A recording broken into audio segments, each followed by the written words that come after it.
Hi friends, welcome to my channel. இப்போ நம்ம என்ன பார்க்க போகிறோம்னா அவியல் எப்படி செய்யுதுன்னு பார்க்க போகிறோம். அதுவும் முருங்கைக்காய் அவியல் செம்ம டேஸ்ட்டாக சூப்பராக இருக்கும். ஃபஸ்ட் டைம் ட்ரை பண்ணேன், அவ்வளோ சூப்பராக இருந்துச்சு. வீட்டில் எல்லோரும் வேணும் வேணும்னு கேட்டு சாப்பிட்டாங்க. நீங்களே இதே மாதிரி வீட்டில் ட்ரை பண்ணுங்கள், வேணும் வேணும்னு கேட்பாங்க.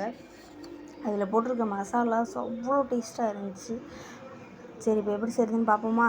இப்போ ஒரு 2 வெங்காயத்தை பொடி பொடியாக நறுக்கி சேர்த்துக்குருவோம். வெங்காயம் சேர்த்த உடனே ஒரு 4-5 பல் பூண்டு சேர்த்துக்குருவோம். பூண்டு சேர்த்ததுக்கப்புறம் 1.5 டேபிள் ஸ்பூன் ஜீரகம் சேர்த்துக்குருவோம். 1.5 டேபிள் ஸ்பூன் ஜீரகம் சேர்த்ததுக்கப்புறம் நான் திருவ மாட்டேன் தேங்காவை.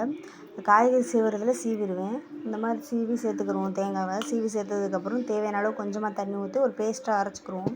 பேஸ்ட்டாக அரைச்சிக்கப்புறம் இந்த அடுப்பில் சட்டி வச்சுக்குருவோம். அடுப்பில் சட்டி வச்சு நறுக்கி வச்ச முருங்கைக்காய் அப்புறம் கொஞ்சம் கொஞ்சமாக சேர்த்துக்குருவோம். நறுக்கி வச்ச முருங்கைக்காய் கொஞ்சம் கொஞ்சமாக சேர்த்ததுக்கப்புறம் முருங்கைக்காயை சேர்த்து நறுக்கி வச்சு ஒரு 2 தக்காளியும் சேர்த்துக்குருவோம்.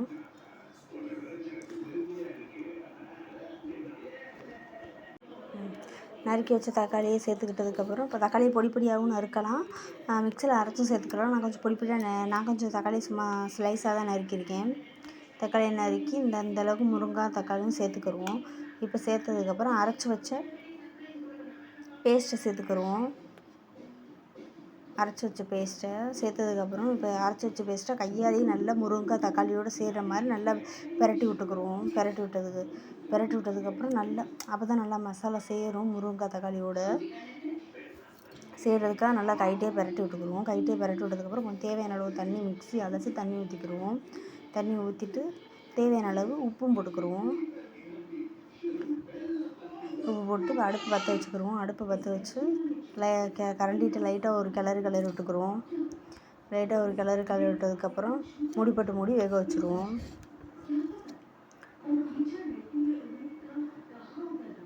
மூடி வெந்துருச்சு. 10 நிமிஷம் பாருங்கள், இந்தளவுக்கு நல்லா கொதிச்சு வந்துருச்சு. ஆனால் தண்ணி கொஞ்சம் கூட இருக்குது. இப்போ ஃப்ளேவருக்காக நம்ம தேங்காய் எண்ணெய் சேர்த்துக்கிடுவோம்.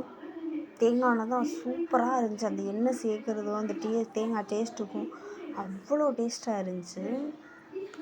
இப்போ இந்த அளவுக்கு திருப்பி ஒரு கிளறி விட்டுக்குருவோம். இந்தளவுக்கு நல்லா வெந்து வந்ததுக்கப்புறம் நல்லா ஒரு பெரட்டி நல்லா மசாலையோடு கலக்கிறதுக்கு நல்லா இந்த பாருங்கள் முருங்கைக்காய் நல்லா வெந்து வந்துருச்சு.